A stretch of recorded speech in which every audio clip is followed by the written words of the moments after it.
talk about. So for this session, I wanted to give a warm welcome to John Githongo, truly one of my anti-corruption heroes, and just someone I think who globally is, as you'll hear, one of the more brave, ambitious, and impactful anti-corruption activists I think that we've seen in recent years. As I was working on setting up the Accountability Lab several years ago, it was just about the same time that Michaela Wrong's book called Our Turn to Eat came out, that, as you may have read, focused to a large extent on the work that John did as a whistleblower during the Kibaki government in Kenya. And it really influenced, I think, my interest in these topics and of course in the anti-corruption efforts more broadly in Kenya, and I would say globally. So he's an incredible man, huge amounts of experience as a journalist, as an activist, as a whistleblower, as an academic. He's a former journalist with the East African and Economist, amongst other publications. He founded Transparency International in Kenya. He was part of the government for a while, working on governance and ethics until he resigned, and then really pushed the Anglo leasing scandal in Kenya into the open. Has founded a number of different organizations since then. So is truly someone with deep experience of these issues, and we're just thrilled to have him with us today. So welcome, John. How are you doing? And maybe to start with, you could tell us yourself a bit about your journey in anti-corruption and how it all began and how you've got to where you are today. Well, thank you, and it's a great pleasure to meet you all and to attend this meeting. Thank you very much for inviting me. Well, keeping well under the circumstances. We are, in lockdown, quasi lockdown. So I work a lot from home, go to the office twice a week. Yes, I mean, I came at, I'm trained as an economist. So I actually, when I came back from university, I worked as an economist, but I enjoyed writing. So at the same time as working as a consultant, I started writing for a local publication, Executive Magazine, a Business Monthly, for about 6 or 7 years, actually. At the same time, I was also a correspondent for The Economist, and then also started a column for the East African for about 8 or 9 years. And I haven't stopped journalism completely after I joined government in 2002 until 2005. But I never really gave up journalism. I now publish an online platform called the elephant.info, where we really carry in-depth analysis from around the continent. And I'm still engaged in anti-corruption work for governments, for private sector, and for civil society around the world. So even though it's taking a bit of a break now because of COVID-19, so I remain very much engaged in this area. And thinking, what does anti-corruption look like in the 21st century, given the huge digital disruption that has taken place, and other changes that I'll talk about in terms of the service sector globally and the growing importance of the banking sector, the legal sector, etc., and how they have changed the topology of corruption around the world. So it's a great pleasure to be here. Amazing, thank you. I mean, you have such a wealth of experience from so many different perspectives on these issues. We, through this work and with this group, talk a lot about values and integrity as a value. Why do you think that is such an important value, and how have you managed to maintain your integrity through all of this? Well, I can't say that I have a clear and easy answer to that. I think everybody who is fortunate enough to be born into a family, that doesn't have too many disruptions and crises. There's a certain set of values that are imparted almost by osmosis, just by being part of a family, being part of a community. And one of the great ironies. I've been studying corruption for over 23 years now. In majority of African communities, culturally, crimes against property were always treated more harshly than crimes against person. Say two men fought, over something, and one broke the other's hand. The punishment would often be some form of restitution. That, okay, you've broken this fellow's hand, as punishment, you shall till their soil or herd their cattle for X amount of time. But if you did something as outrageous as going in and actually stealing somebody's property from their home, the crimes were, the punishment was far more severe. And the worst punishment, of course, in many communities was not death, but expulsion, where you're no longer part of the community. You become nobody. You lose your identity. It's a punishment worse than death. Sort of you wander the world almost as if you have no name, and this is common across most of Africa, and in some countries. I mean, that I have sort of had the honor of the privilege of studying a little bit, Botswana, Lesotho, etc. You find countries where, as a result of maintaining certain basic cultural values that are sort of imbued in everyone from the time they are born. Even when you look at the Transparency International Corruption Perception Index, these countries perform a lot better than countries around them. And when you go into those societies, in Lesotho, I found, and I may be pronouncing it wrong, they have a concept in their society among the Sotho of sebolu, that something that is spoiled, be spoiled, and this can also be attributed to a person because of certain behavior. And once you are this besmirched, bespoiled person, the punishment isn't because of, it doesn't come out of the law or the penal code or some anti-corruption legislation. It's just basically social sanction. That attends to you, that your ability to function in that society is degraded. The ability, important things like who is going to attend your wedding, who's going to arrange the wedding, who's going to attend your funeral, who's going to arrange the funeral, a child is born, what are they going to be called, who's going to, all of that becomes more complicated. The more that this sort of pall of negativity around your behavior hangs over you, and in societies where a value system can be developed on that kind of local cultural basis, it endures much better than in other places. I mean, I give the example, which is unrelated, of Uganda and HIV/AIDS. I had the privilege of meeting President, well, he was then a rebel leader, Yoweri Museveni, when he was fundraising in Nairobi in the early 80s. And some of my friends were involved in the national resistance movement, not the NRA, but the movement. And they were fundraising to remove the regime that was there. And it was impressive in that it was, every little shilling counted.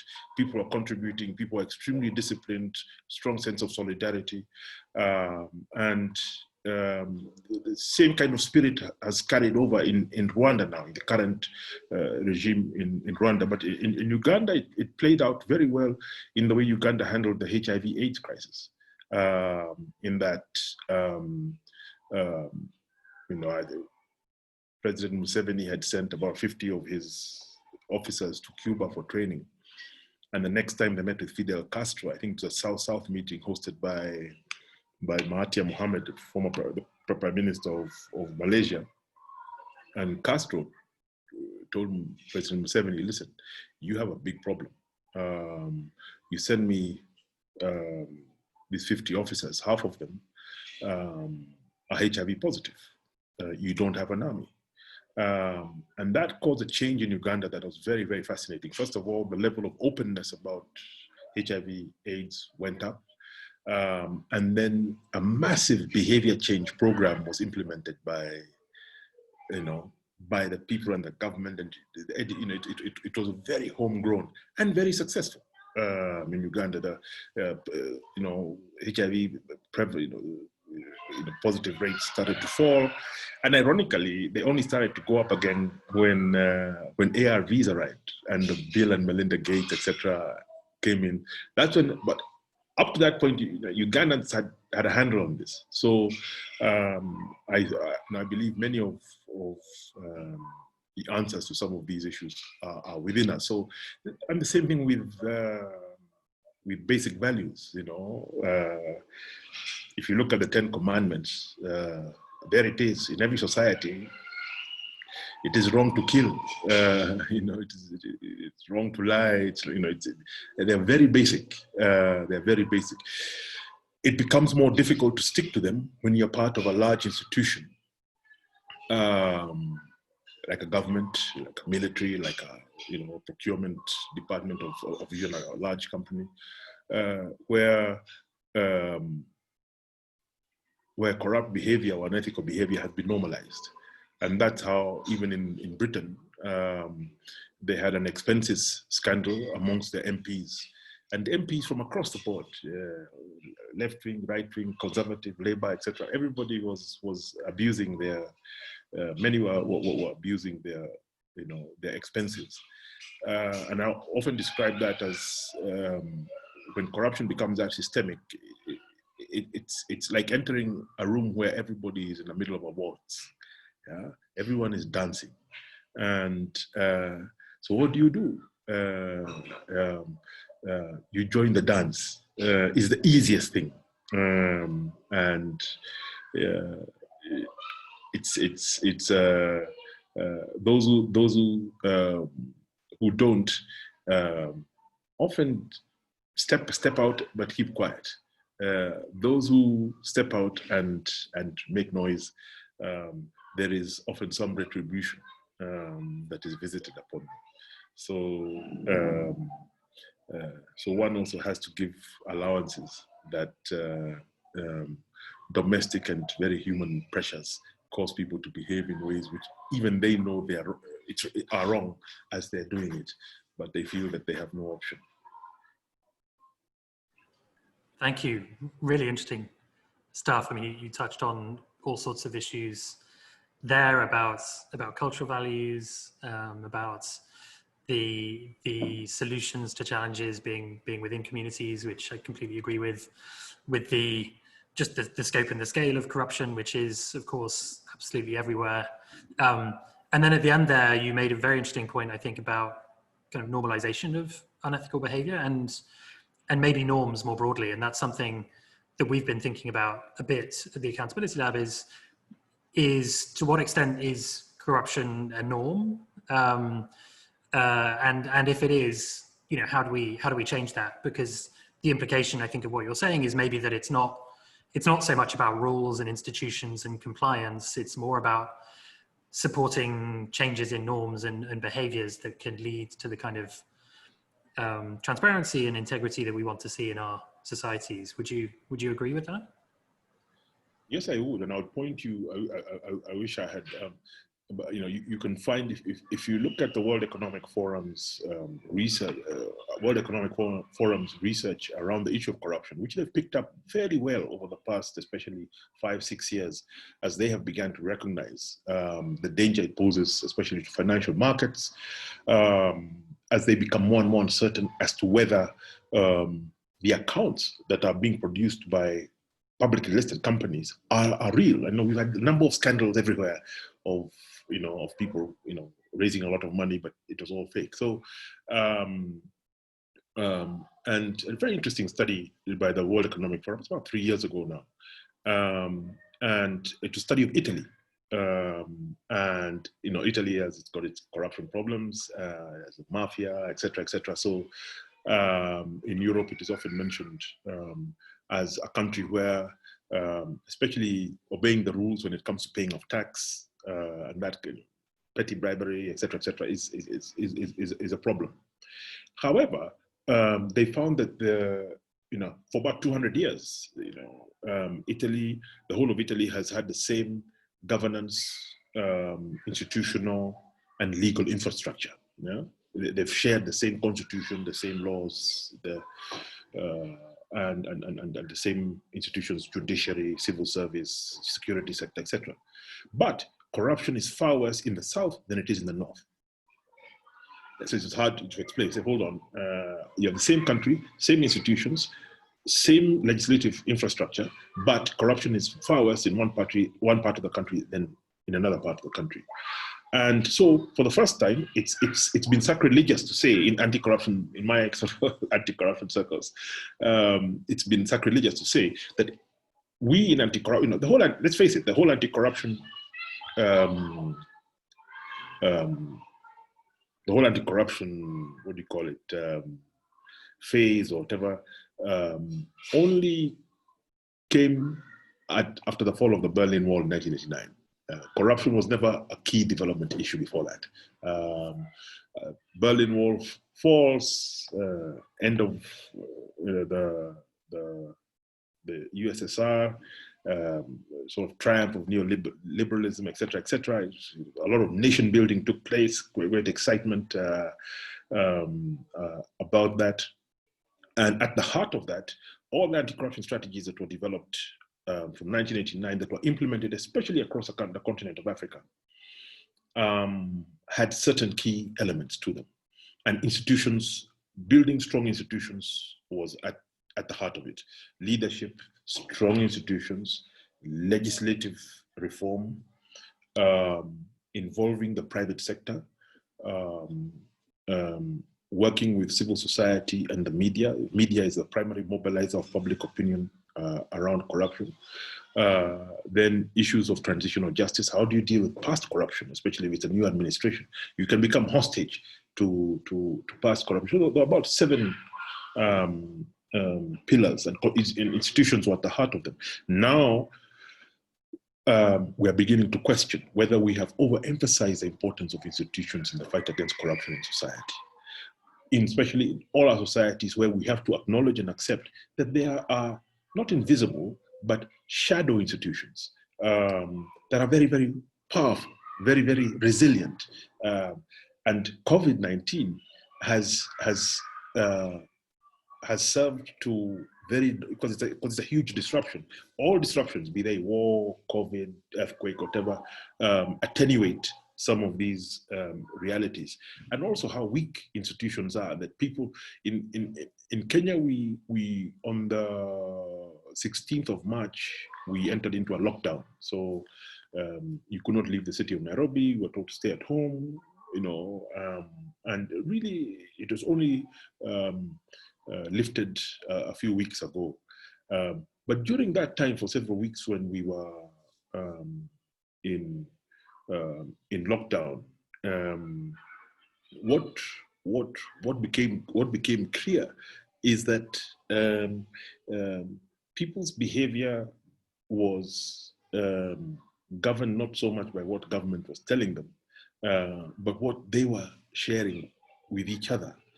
And the moment that the lockdown was lifted, there was a mad rush because people have lost jobs, incomes have been reduced, so people retreated to the rural areas, which is a very African thing to do. Our cities are very transient, except for a number of countries.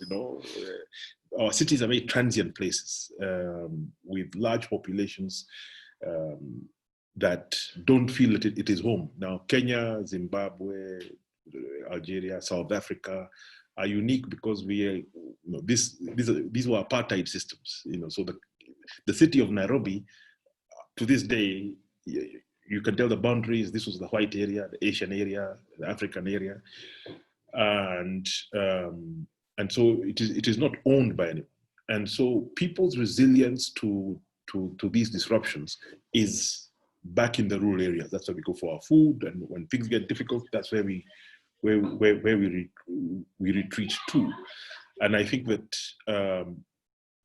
within that rural reality are a set of informal institutions that are sometimes far more powerful and far more resilient than the modern institutions that we have in place, which are often quite disappointing. I mean, confronted with corruption, the judiciary, even in the US, even the world's most developed countries, the judiciary is a disappointing institution because prosecuting large-scale corruption is very slow. It is the bluntest instrument available in the fight against corruption, especially when it is systemic. You see, a large corruption case can take several years to deal with. And in Africa, where population is very young, and that seems to be the case, it will remain like that for some time. Africa will remain sort of a net contributor of young people to the world, for the next 50 years, and that's the way the population is growing. Then you have a population that doesn't have the patience to wait 8 years for a corruption case to be successfully concluded. They really, they want to see action taken immediately. And some of the disruptions and uprisings that you've seen in Ethiopia, in Sudan, Mali, and a whole range of other countries, and I think it's bubbling in many other countries, are driven by this demographic challenge of institutions that we've put too much on, and institutions that cannot keep up with the challenges that corruption poses to them. Thank you, John. Really, really interesting. I'll ask one more question, and then would love to hear from anyone in the group that wants to touch on anything that you've said. And the question would be, I suppose, beyond what you've mentioned, and particularly within this moment of COVID-19, and this group, by the way, is focusing specifically on ideas for accountability and transparency that relate to corruption in COVID-19 responses in Kenya and Uganda. What are the lessons that you've learned from your career that you think would be relevant during this period in particular? Well, first of all emergencies, all disasters, be they COVID-19, which is a worldwide pandemic, be they the Haiti earthquake, be they Hurricane Katrina,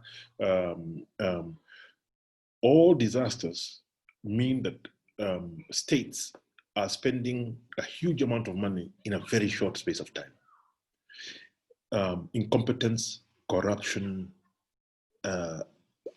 are attendant to will happen. That's period. I mean, some of the scandals around what FEMA did around Hurricane Katrina. In the UK, there are already little scandals popping up in terms of people who are getting contracts to get this or that. So the first thing is to prepare yourself that when facing a major disruption, a major disaster or emergency to which the government is responding suddenly, and therefore, it's very easy to rationalize abandoning traditional procurement systems or the established procurement system. You will have corruption, you will have losses, slippages, leakages, whatever language you want to use. So that's the first thing to accept and realize. Secondly, I think with regard to COVID and following the corruption scandals that are coming out as a result of it in countries like Kenya and South Africa and Uganda, but actually it's across all the countries that have this sort of fiscal COVID stimulus that has come from World Bank, IMF, African Development Bank, have all had issues with corruption in COVID, because the economy is contracting, economic activity has reduced, and here you have this pile of cheap cash that is coming into government. So the crooks will target it. There is no sort of moral compunction to not take advantage of such huge some profiteering around it, and that started quite early, and around the world, even well-established companies were profiteering on masks, on PPEs, and on some of the drugs. So I think that so that's the first thing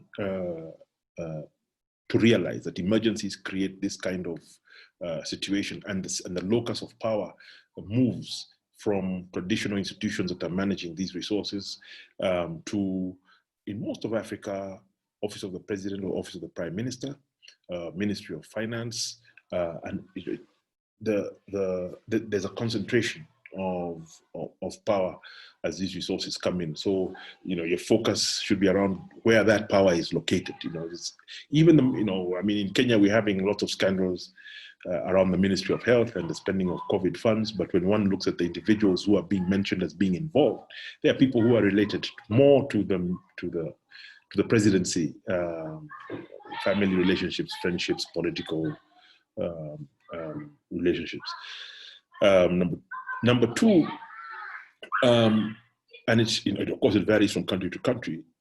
I always find it quite surprising what one can glean from just official government data. The most egregious corruption these days, unlike the 90s when I started in this business, the most egregious corruption is budgeted. It's put into the budget as a budget line. So it's very premeditated, that we know we're putting in $100 million here to buy PPEs, but it's already known that we are going to distribute, the following people are going to win the contracts for these PPEs and kick back to us. So that's one trend that we have seen in the past. The people would compete for contracts, and whoever won would then kick back. But right now it is, it's pre-budgeted, and it's led to that and other factors, of course, the creation of new terms like state capture, which is used very much in South Africa, where entire institutions are repurposed for corrupt purposes. And so, in terms of following the money around issues of COVID-19 and the corruption issues that attend to it, is following the budget, because it will have to be budgeted. If any of that, if any of the money is not if it's a grant or if it's a soft loan, it has to be reflected somewhere in government accounts. This is especially the case for countries, and there are many now across Africa that have a very important shift has happened between 1996 and 2006, through the highly indebted Poor Countries Initiative, HIPIC, the Jubilee campaign, to write off the debt of the world's poorest countries. So a very successful campaign. I think about 33 or 35 countries had their foreign debt written off. Ghana's debt to GDP ratio went from 120% to something like 25%. So it freed up money for spending on social services, health, education, etc. So that campaign was from between 1996 and 2006. Between 2006 and about 2 years ago, we are back where we started. The big difference now is that a lot of African countries have acquired commercial debt, where we used to focus very much more on multilateral concessionary debt, World Bank, African Development Bank, Asian Development Bank, European Development Bank, Japanese, etc., etc. Those are the big donors to developing countries. Except, and here I put aside the extractive industry countries, the Nigerias, the South Africas, the Angolas. These are countries with, once you have an extractive industry, you have a very steady income stream of foreign exchange, so you're able to participate in the global capital markets much more effectively. But now a lot more African countries have started participating in the global capital markets, and this is a very good indicator. So if one of the things I would ask, for anybody who's trying to follow the money around COVID, one of your primary source documents, just to have for reference, is the prospectus that your government has issued to people who they're selling debt to. Yeah. And the prospectus is supposed to be a public document. Now they hide it, which is very, very illegal. Actually, it's unconstitutional. If in Mozambique, they found that they had borrowed $750 million for a tuna fishing fleet, that and the money was diverted, but it still came out, and because Parliament will ask questions, especially when the moment to pay comes. Now that's just a Eurobond debt. If you look at the Chinese state bank debt, it is also almost as big a problem, and the way parliaments and governments handle those commitments, because they're under pressure right now. We have a number of countries that have defaulted or almost defaulting. Kenya has been in trouble. Zambia has been in trouble. Mozambique, Angola, a whole raft of countries. Congo Brazzaville has been in trouble. Now, that's a very good place to start for people who are investigating COVID, because the government is forced to be a bit more transparent, purely because of the fiscal distress that they're facing.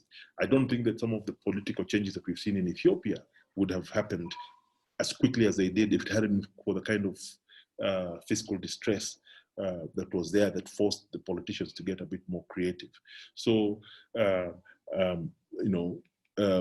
governments that are participating in international markets are now forced to provide information that was never available for people who are doing the kind of work that you are doing 15 years ago. Now it's available. And ironically, you might be easier if you try to get information on Kenya and Uganda. It might be easier to speak to somebody in London or Washington to get the prospectus than it is to get it from your government at home. That's a very good place to start, because there are continuous negotiations and renegotiations, and into that the COVID monies will also appear. In Kenya, it seems as if not only has the money been stolen, but some of it has gone to pay off the interest on some of our commercial debt. Thank you. So interesting. Again, lots and lots of different issues there and things for us to think about. Okay, we have a few questions coming through the chat. Rahima from Uganda asks, could you share some lessons and best practices on how to get young people on board, building movements, and to care about the issues of accountability, transparency, and justice, especially now during COVID-19? Well, one of the things that I have found, and this is an experience which is part of the reason I went back into media and set up an online media platform. The youth across, not only in Africa, but across the world, don't trust traditional institutions the way they used to. They don't trust the politicians. They don't trust the newspapers. They don't trust them. President speaks, they're not sure.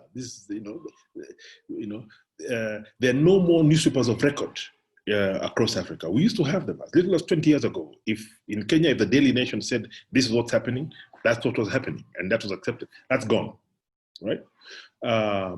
Now, the younger generation, especially, Africa is very rapidly urbanizing in the urban areas, are very strong on social media. They're very strong on Twitter, WhatsApp. It's become a key way of obtaining information and sharing information. So you cannot build a movement of young people. You have to get onto the ground and do the work and bring people together. But I think it's also possible now, especially with the younger generation that is so much more digitally aware than my generation was. You can actually do this, whether it's digital radio, whether it's online on different platforms, online. A lot of information is exchanged just using our little mobile phone. So that's a tool which shouldn't be set aside. In India, even in parts of India where they people don't have smartphones, they're using SMS for COVID mitigation training. So that's a tool. The other thing is which I think is important, and we haven't yet found a way of tapping into it successfully, but I think COVID provides a tremendous opportunity, is that with regard to corruption, by the mid-2000s, there's a sense of outrage that had dissipated. The kind of outrage that used to be expressed around the corruption of people like Mobutu Sese Seko and the others, that has dissipated and been normalized in many countries. However, one senses a change now, in part because we now have, as I said, a huge we have a huge youth bulge across Africa. I think Uganda has the world's youngest population, if I'm not mistaken. The last time I looked at the statistics, it's the vast majority of the population is below the age of 20. So now this is a generation who, because of the governance environment that they're now in, which has been degraded by corruption of the elite, cannot anticipate, cannot hope to get jobs as easily as their predecessors, be able to buy homes and cars, and in many communities, even more important, be able to get married in the normal, culturally acceptable way. Because it's a very important. In Africa, individuals don't marry; it's his families who marry, and it's a process via which two families come together. And so you have an entire generation of young Africans who are being cut out of this, who are being dislocated. And so mobilizing that outrage or that level of disconcertment into outrage is something that I think you guys as young, I think entrepreneurs need to find ways to tap into this because it is very strong. This sense of being disconnected, not trusting leaders, feeling that many of them are corrupt, deepening inequalities. This sense of outrage has expressed itself in many ways across the continent over the last 4 years in particular. This is going to accelerate over the next 5 years. This is one guarantee. Partly because COVID we are in many African countries, because of all the debt and everything that I talked to you about, the fiscal distress was already setting in. COVID has just accelerated it. And so it's to prepare for that moment when young people are saying, enough is enough. And how does one tap into that using different types of media, mobilizing on the ground, using radio, using just organizing people in the same way. I mean, in Kenya and I think across East Africa, we organize for funerals of our friends and fundraise using WhatsApp, and those are the tools to tap into a very strong. I don't think we should underrate the fact that the COVID-19 disruption is happening in Africa at the same time as a major fiscal crisis is coming, and the two are going to cause some countries to go belly up. Some countries, I mean, we've just had a coup in Mali, and we will see more turbulence and turmoil across the continent. And a lot of it has its roots in the lack of accountability and corruption of very small elites that are getting more and more desperate. And one of the signs of that is they have undermined the quality of elections very systematically over the last 15 years. So people no longer believe that the results of elections. And we have quite a number of countries who are supposed to be going into Tanzania is about to go into elections.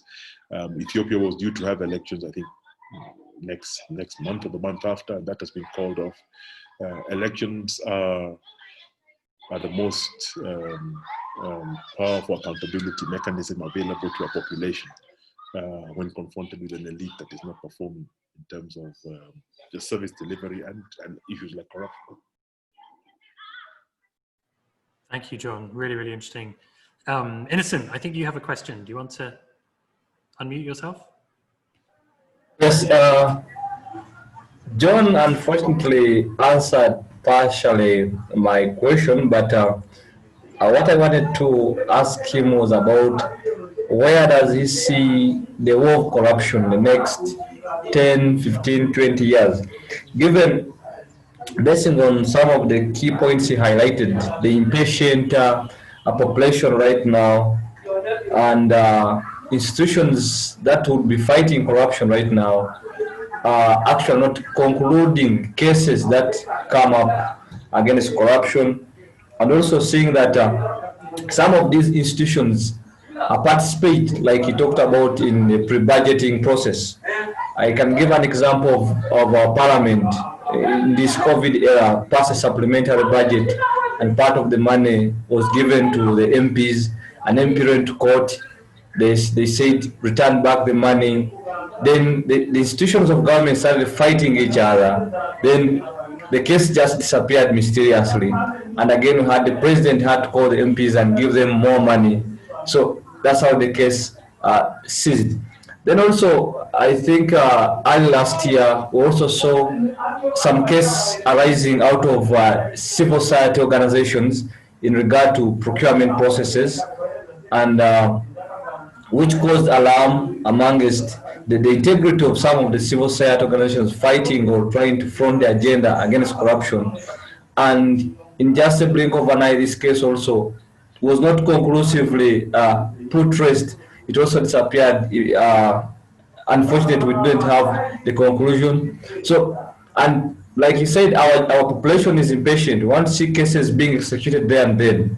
So we just jump on a case that comes, we talk about it, and don't also follow it. I see this being a hindrance to really fighting corruption, and more especially even to us, the young people who are coming up. So that's why I'm asking, where does he envision some of this work that's on corruption? Yeah, thank you. I think that,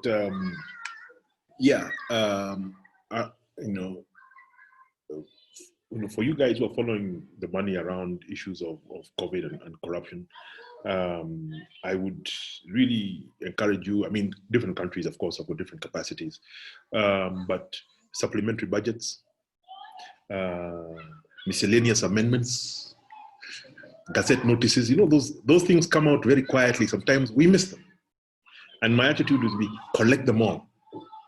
Everything since March, just hoover them all up, because the devil is in the details. And many of the small changes that have allowed changes in procurement, that have allowed the elite to get around many of the accountability mechanisms that are supposed to be there within Parliament, are contained in those changes that have been made. And so, it's good, just collect them the same way you collect these debt prospectus documents, etc. It's good because then you have a topology of the way corruption is playing out in your society. Secondly, I hope this will make sense. You have to keep the fight against corruption political. Yeah, you have to keep it political, because the moment you allow, of course, we want it has to be dealt with. People are innocent until proven guilty. It has to go through the legal process. But as I said, the bluntest instrument available in the fight against corruption is the judiciary. It is slow, and the lawyers that the corrupt people hire are much better paid than the government's lawyers. Number one. Number two, when you have a huge scandal in a country, it depends on the country, but in Kenya's experience, a huge scandal, especially if it involves the head of state or the prime minister, whoever, the attempt to deal with it using institutions, investigative institutions, the judiciary, often has a massive blowback on those institutions. It corrupts the judiciary, corrupts the police, and the whole thing, as you mentioned, sort of disappears. So part of the problem is that we have legalized or judicialized the solving of many of these problems. Whereas if money is getting lost from the Ministry of Health during COVID, the Minister of Health, he or she, should be asked to step down or to at least explain. Don't have to wait. Many of them say, where's the proof? I need to, the matter has to go to court. I said, no.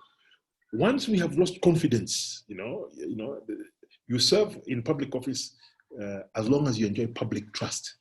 The moment you lose public trust, then somebody should be told, no, you step aside, the court will finish, and if the court finds that, there was nothing wrong, then you'll be able to restart your political, to get back into your politics, and in fact, you come back stronger because you've been vindicated and found clean.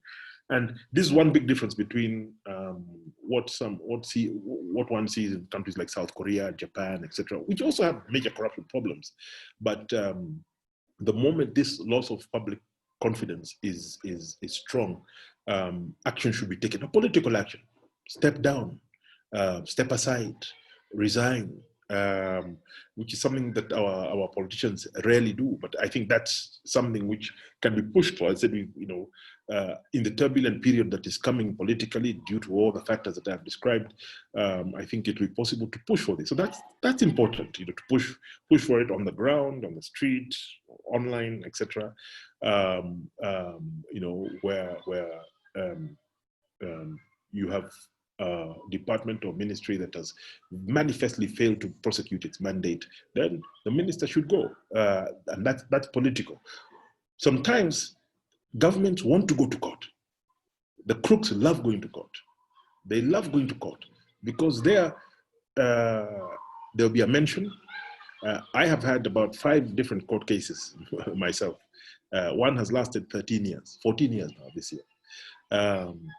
And so the crooks are the ones who win in that, they have the money to keep on raising objections and the like. So one piece of advice is keep it political in terms of the accountability, that people should be accountable.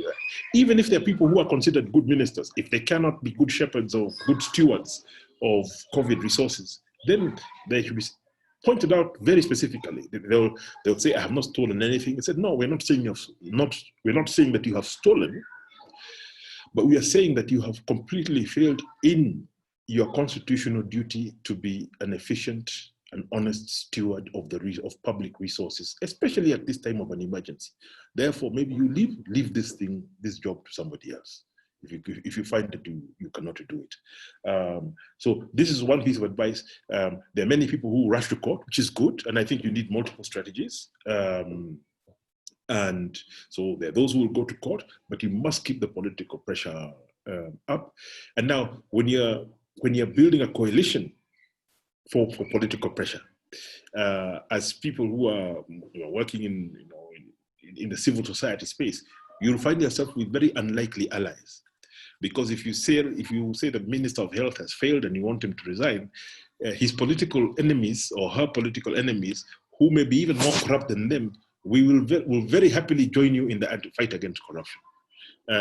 So you must also be ready for that. That is a reality of the fight against corruption. That you, for a while, a very dirty person is standing next to you, also complaining about corruption. You must know how to use it without getting yourself dirty. It is a reality. Don't dodge it. Yeah. Corruption is not fought by clean people. It's a relationship. That's why all these politicians in Africa, everywhere, are getting COVID. Because you cannot plan corruption on Zoom. You see, Accountability Lab can do a Zoom meeting like this and we can discuss many things. But if you want to steal COVID money, you must meet. You must whisper into each other. There's a lot of spit flying into your nose from this fellow who is agreeing, okay, this is $1 million. This is how we're going to divide it. This one goes to Seychelles. This one goes to Dubai. This one goes to Mauritius. That's why all these chaps are getting sick. In Kenya, some of them have built their own ICU beds in their houses. Some of them have bought beds in hospitals, ICU beds, and are paying for them, even though they're not yet sick. You see? So it's also got a self-corrective mechanism there around this COVID thing, because to steal the COVID money, you must conspire. And so one of the legal things that I have been pushing more recently and quite hard is that ultimately the model that we have used, which is derived from the penal code, where we take a corrupt act, you stole this, therefore it's going to be investigated. And once we have proof beyond a reasonable doubt, you are found guilty. That has been very unsuccessful across Africa. And eventually we will have to design a law which approximates the American law, the RICO Act, even though I prefer criminalizing the relationship, the conspiracy.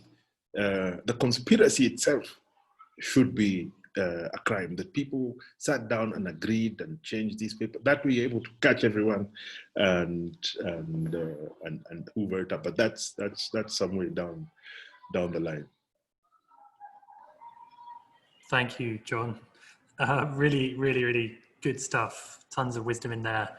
Anne, I think you had a question. Do you want to go ahead? Oh, yes, I have a question. Go for it.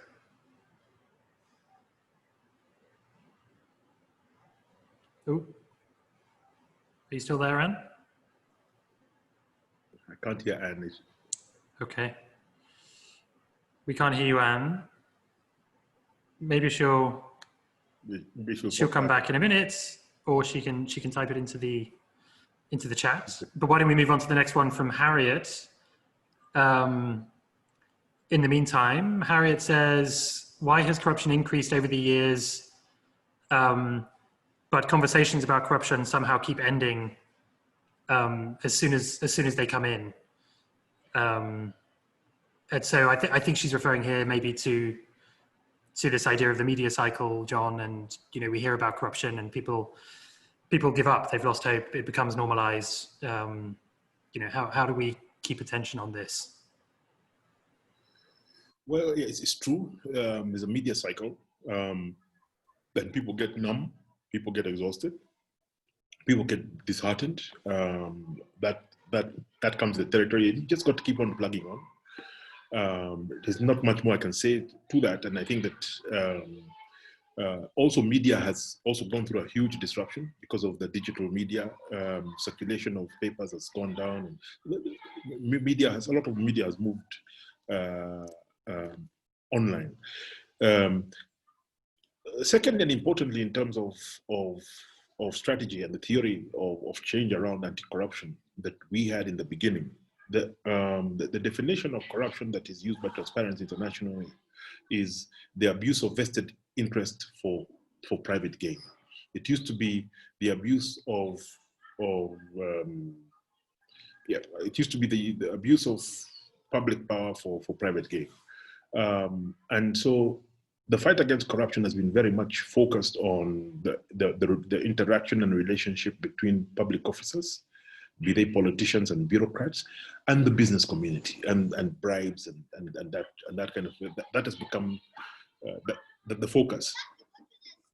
With globalization and the restructuring of economies around the world, the service sector, which was seen as simply enablers to corruption, lawyers, bankers, accountants, etc., have become much more central to the architecture of corruption globally. In fact, I would argue that in this age, they are part of they're the drivers of some of the large, the 1MDB scandal in Malaysia could not have taken place without a very good bunch of lawyers, accountants, and bankers sitting down and saying, this is how we're going to structure this.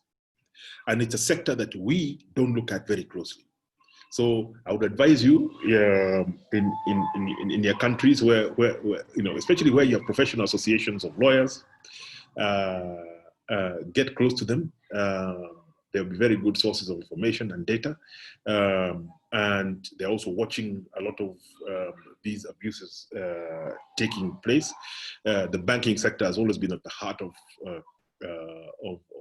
corruption, and I think that has exploded corruption exponentially across Africa. Before, as recently as 15 years ago, if I stole, if I stole $100,000 of Kenyan public money, I would be in trouble. I'll have difficulty moving it. I'll be using forex bureaus and the like, and really doing complex things.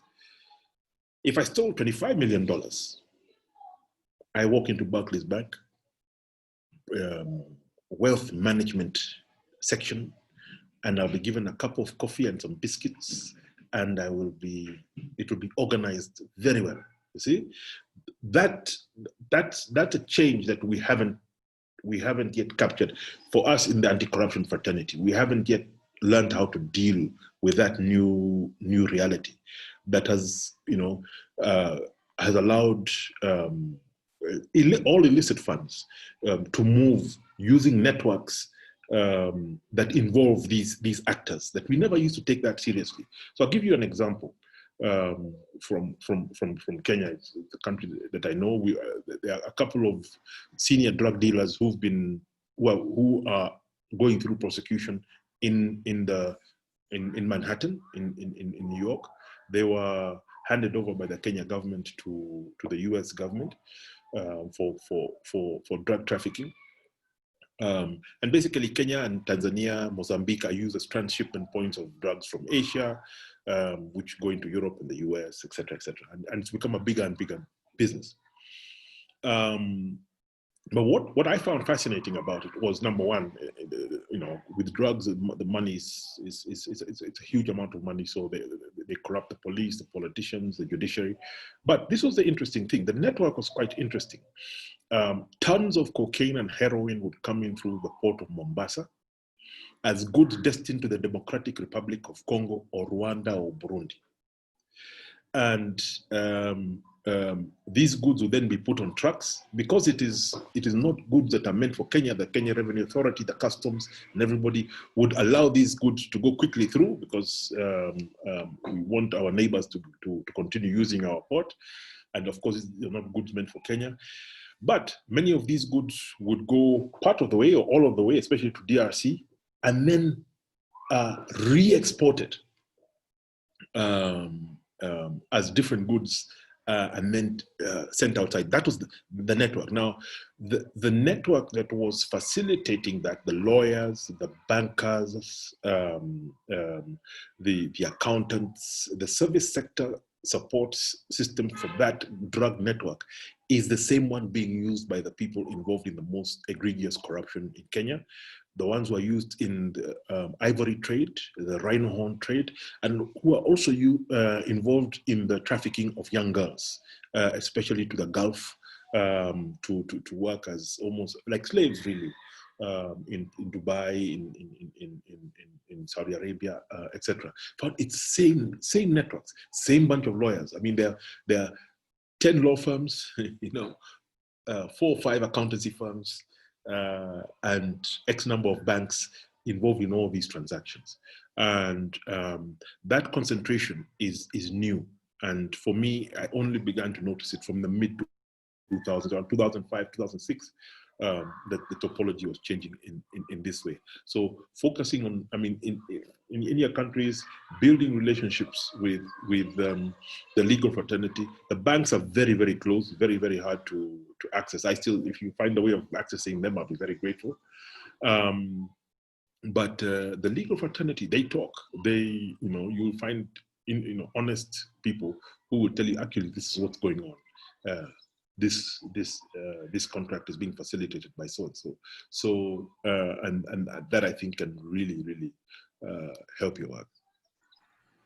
Thank you, John. I've got my eye on the time. I think we've got about 5 more minutes of your time. You've been very generous. And I think we have at least 2 other questions. Maybe we could take them both and you could answer them really quickly if you can. Brian, did you have a question that you want to ask now very quickly? I didn't finish asking mine though. Oh, Rose. Okay, Rose, if you're back. Yeah, quickly. Why don't you jump in and then Brian can go next. Okay, fine. So I wanted to ask, how do we encourage the spirit of civilian oversight, especially to the youth constituents, considering the threats around that sector? And then the second question is, how do we hold political parties accountable, especially where young people are involved? And then the last question is, Article 34 of the Kenyan Constitution talks about access to information and people having rights to publication. How do you keep the elephant going, considering the kind of content that is posted on the elephant without maybe government surveillance and government restrictions because of the nature of this subject that we are talking about? Okay, I'll start with the last question first. Sorry, it's getting dark here at 6 o'clock, and I hadn't put on the lights. Yeah, with the elephant, when we started it, I mean, we were a large group of public intellectuals who came together, and we actually have been surprised by how well it's done. We have about 80,000 readers a week, unique readers from 170 countries, and we do analysis, opinion, and investigations. We haven't concentrated very much on investigations simply because we haven't had the resources. Investigations are expensive, and we haven't had the resources. But we now have partnerships with OCCRP, Finance Uncovered, and a whole range of other partners who've joined us and are doing this. And the thing is just to make sure that whatever you publish, you have, it's been gone through 100 times. Because the government does take a great interest in what we're doing. They will call us.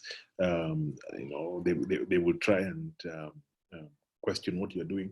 But if you have your facts right, it's a bit more difficult. So we haven't had big disruption, even though that is coming. Number one. Number two, with an online platform, whatever you do, make sure that it is not hosted only in your country. Make sure that it is hosted in multiple countries.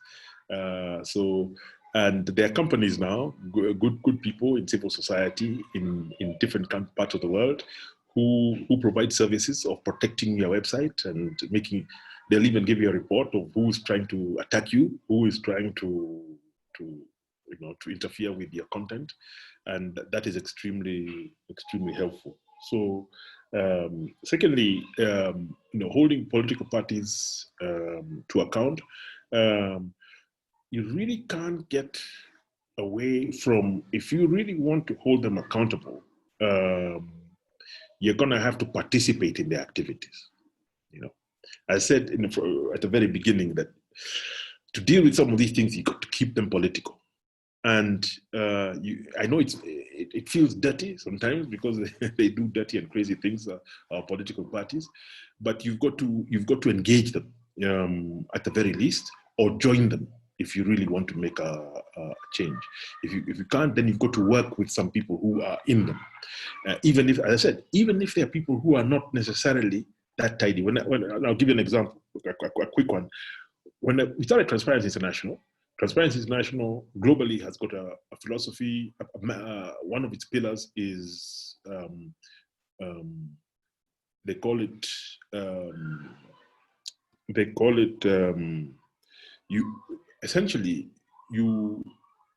call it coalition building.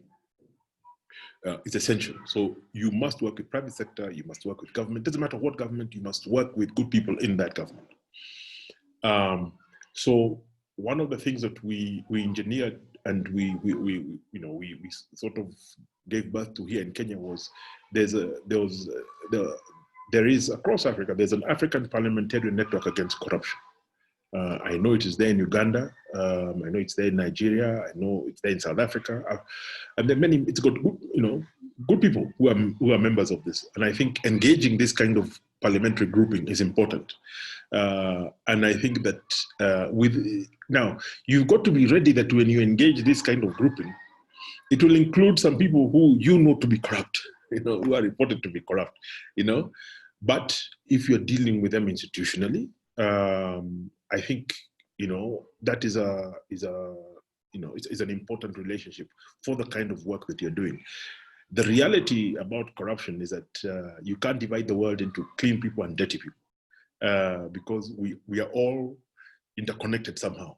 And if we look hard enough in all our families, we will find a few people who are deep in the corruption, that is, who have benefited from it.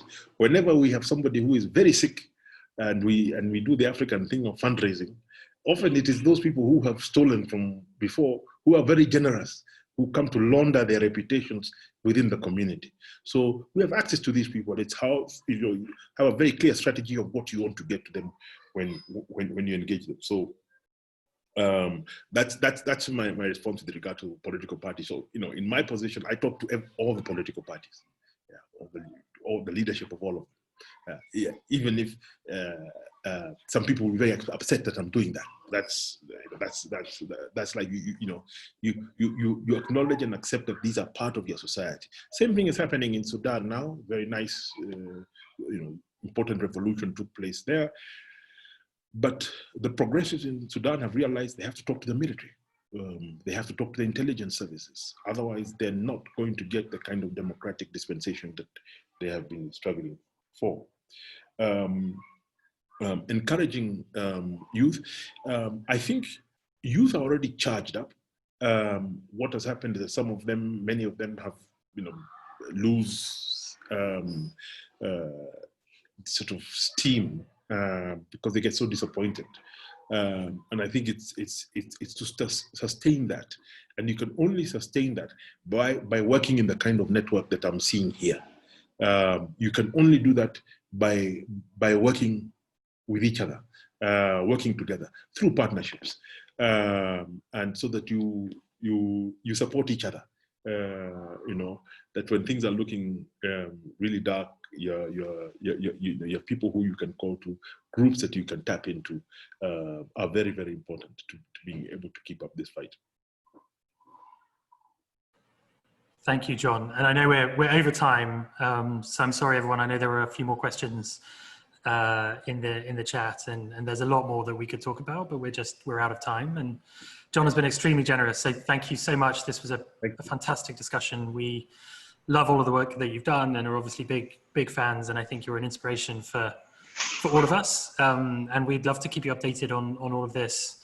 Absolutely. All of these young people in this group are incredible change makers following in your footsteps. So thank you. This has been a dose of inspiration, and we look forward to seeing what we can do to support transparency and accountability in Kenya and Uganda going forwards.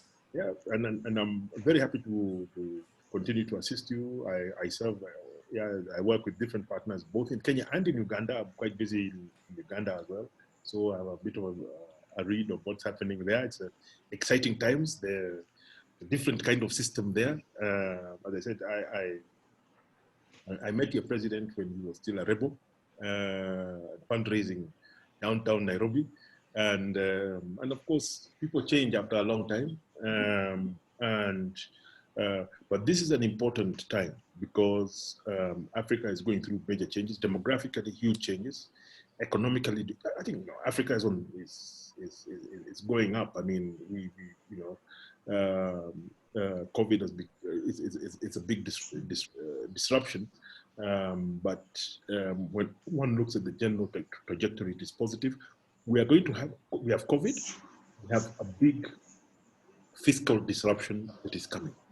And I think for people who are in your sector, where you set up these accountability labs and are following the money,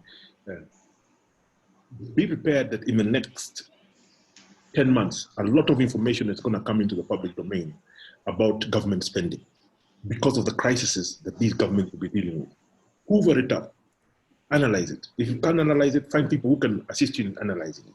And a lot of secrets, a lot of important information is not buried, but is hiding in plain sight. And it's going to become apparent now. Many of our governments are back at the IMF, begging for for their debts to be rescheduled, restructured, please go to the IMF website. Where, it's very, very transparent. Now, the IMF writes in very, very, very uninformative language, very, very poor language. But read between the lines. And if you look at all because your Minister of Finance and the Minister of, and the Governor of the Central Bank and the Permanent Secretary Minister of Finance are dealing with IMF without telling you. But every meeting they have is reported on that side. The language is very clear, but if you read 10 letters over 1 year, you will begin to see the reality of what is happening that you're not being told. And it will really help you. A lot of the information that you need for your work is hiding in plain sight. Wonderful. Thank you, John. We'll be in touch. We're following you on Twitter. Thank you. We'll do everything you say, and thanks again. Feel free to jump off. Good luck. And thank you. Thank you. Mahmoud, back over to you. Thank you, John. That was absolutely unbelievable. Thank you so much. Bye-bye. Bye, guys. Good luck. All the very best.